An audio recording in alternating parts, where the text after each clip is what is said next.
오늘은 3월 주식시장에 있어서 가장 큰 이슈 중에 하나죠. 바로 SK바이오사이언스의 청약과 관련된 내용, 그 다음에 그 향후 주가 움직임, 그리고 마지막으로 청약과 관련된 주의사항에 대해서 말씀을 좀 드리도록 하겠습니다. 자, 그럼 바로 시작을 해보도록 하죠. 자, 일단은 SK바이오사이언스가 뭐하는 회사인지부터 간단하게 좀 정리를 하고 넘어가면 좋을 것 같은데요. 일단 동사 같은 경우는 SK케미칼의 백신 부분이 분할돼서 설립된 회사로서 경북 안동에 국내 최대 규모의 생산시설을 보유하고 있습니다. SK바이오사이언스가 이 시장의 주목을 받게 된 것은 아무래도 이 코로나 백신을 빼고는 이야기하기 좀 어려울 것 같은데요.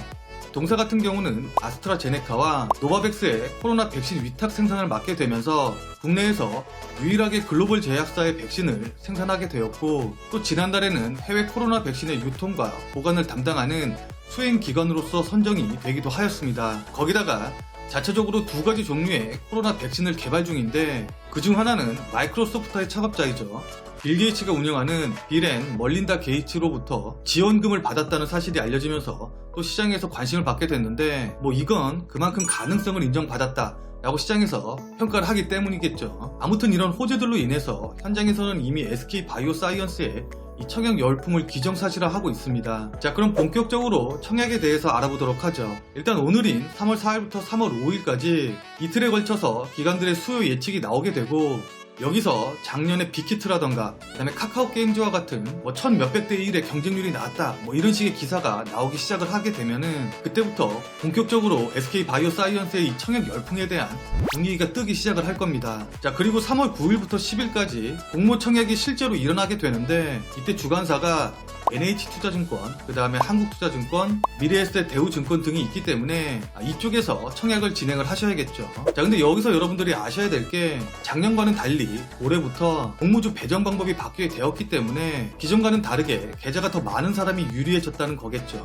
그러니까 전에는 청약한 금액에 따라서 공모주를 받기 때문에 투자 자금이 좀 적으신 분들은 상대적으로 투자 금액이 큰 분에 비해서 좀 불리한 측면이 없지 않아 있었지만은, 올해부터는 배정 물량의 50% 이상을 균등 배정을 실시하기 때문에 1억을 집어넣나 아니면 1000만 원을 집어넣나 배정되는 물량은 거의 비슷해지게 됩니다. 따라서 한 주라도 더 많이 배정을 받기 위해서 7인척까지 좀 동원을 해서 증권 계좌를 만들고 있다고 하는데요. 그렇기 때문에 증권 계좌를 더 많이 개설하시려고 하시는 분들 같은 경우에는 SK바이오사이언스의 증권사별 청약 규정도 한번 확인을 해보시면 좋을 것 같습니다. 자, 어떤 증권사를 선택을 하든지 간에 늦어도 3월 8일까지는 해당 증권사의 계좌를 만드시는 게 아무래도 좀 안정적으로 청약을 받을 수 있겠죠. 자, 아무튼 청약이 끝나게 되면은 3월 12일날 몇 주나 청약을 받게 되는지 확인할 수가 있게 되고, 증시에는 3월 18일날 상장이 돼서 실제로 거래가 가능하게 됩니다. 자, 그러면 상장 당일인 3월 18일에는 어떤 식으로 움직이게 될까요? 희망 공모가가 49,000원에서 65,000원이기 때문에 공모가 상단인 65,000원을 기준으로 해서 살펴본다고 하면은 공모가의 90%에서 200% 가격 구간인 58,500원에서 13만원 사이에 시초가가 형성이 되게 될 것이고, 여기서 상한가까지 가게 되는 따상마저 성공을 하게 된다고 하면은 169,000원까지 단번에 상승하게 될 겁니다. 물론 이 이후에는 차익 실현 물량들이 얼마나 나오느냐에 따라서 주가 움직임이 좀 달라지기는 하겠지만은, 지난 2월 23일을 기준으로 해서 장외에서 주가가 20만원 선에서 움직이고 있기 때문에 따상 이후에도 추가 상승의 여력은 분명히 있다고 볼 수가 있겠죠.